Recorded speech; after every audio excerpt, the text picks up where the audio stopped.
She arrived in the African mountains with nothing but a dream and a notebook. Dian Fossey would spend 18 years living among mountain gorillas, revolutionizing our understanding of these incredible creatures and challenging everything the world thought it knew about them. But her quest for truth came at a devastating price. This is the untold story of a woman who gave everything to protect her gorillas, and the mystery that still surrounds her death. Dian Fossey was born in San Francisco in 1932, into a world that had little use for her ambitions. Her father abandoned the family when she was young, and her mother was cold and distant, a painful combination that would shape her entire life. As a child, Dian felt like an outsider, finding comfort not in people, but in animals. She dreamed of Africa, though she'd never been there. She studied occupational therapy in college, took a job, and lived what looked like a normal life. But inside, something was calling her to something greater, something wild, something true. In 1963, at 31 years old, Dian made a decision that changed everything. She borrowed money, quit her job, and traveled to Africa for the first time. She visited the Congo, saw the forests she'd only imagined, and met Dr. Louis Leakey, the legendary paleoanthropologist who had a vision. Leakey believed that to understand human evolution, we needed to study our closest living relatives, the great apes. He was looking for someone willing to do something no one had done before: live among wild mountain gorillas and study them in their natural habitat. When Leakey asked Dian if she could do it, she said yes without hesitation. In 1967, Dian Fossey arrived in Rwanda and established her research station in the Virunga Mountains, at an altitude of 10,000 feet. She was alone in one of the most remote places on Earth. The conditions were brutal: constant rain, freezing cold, dense fog, and terrain so steep that climbing was an ordeal every single day. She was surrounded by poachers, wild animals, and local people who saw her as a strange foreign woman invading their land. Most people would have left within months. Dian stayed for 18 years. She built her camp, named it Karasok, and began the work of finding and habituating the gorillas, teaching them to accept her presence without fear. What Dian discovered shattered conventional wisdom about gorillas. Scientists had always assumed these massive animals were aggressive, violent creatures, dangerous monsters to be feared and avoided.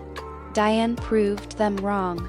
She documented that mountain gorillas were actually gentle, intelligent, and deeply social.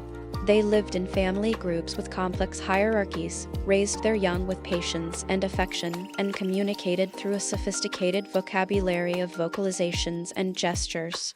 She gave individual gorillas names: Digit, Flossie, Coco, and many others, and tracked their lives with scientific rigor and genuine love. She was the first person in the world to truly understand gorilla society. But Dian's work went beyond research. As she studied the gorillas, she fell in love with them. She developed an intense, almost maternal bond with the families she observed, especially a magnificent silverback she named Digit. When poachers invaded the forest to capture gorillas for zoos and tourists, or to kill them for bushmeat and trophies, Dian's scientific objectivity transformed into passionate activism.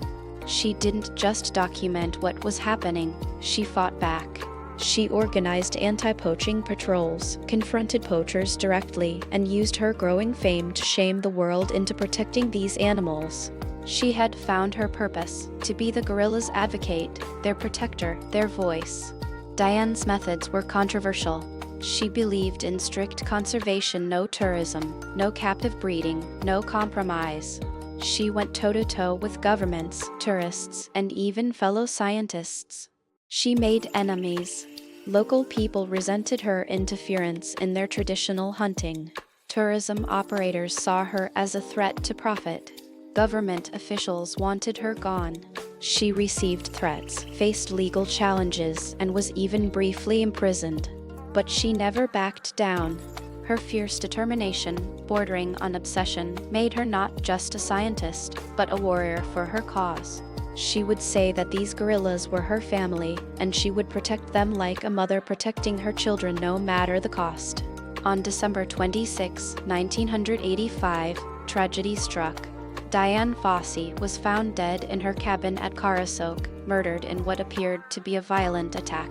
She was 53 years old. The case was never fully solved. The official conclusion blamed poachers seeking revenge, but doubts linger. Some investigators believe it was someone closer to home, a disgruntled staff member, a rival scientist, even Rwandan authorities. For decades, no one was ever convicted. Rwanda was in political turmoil, and the investigation was incomplete. What we know for certain is this: Dian Fossey died at her post, in her beloved mountains, surrounded by the gorillas she had devoted her life to protecting. The legacy of Dian Fossey is immeasurable. Her work transformed how we understand gorillas. They went from being feared as monsters to being recognized as intelligent, emotional beings deserving of protection and respect. Today, the Dian Fossey Gorilla Fund International continues her mission, protecting mountain gorillas in Rwanda and the Congo. The gorilla population, which was critically endangered when she started her work, has actually begun to recover. More importantly, she showed the world that one person driven by passion, courage, and unwavering commitment can change everything. She lived among the gorillas, became one of them in spirit, and gave her life so that they might survive. Dian Fossey remains one of the most remarkable figures in the history of science, conservation, and human courage. Dian Fossey's story is one of extraordinary bravery, scientific brilliance, and tragic sacrifice. She reminds us that the natural world depends on those willing to fight for it, no matter the personal cost. If you enjoyed this video, smash the like button and subscribe so you never miss a video like this one.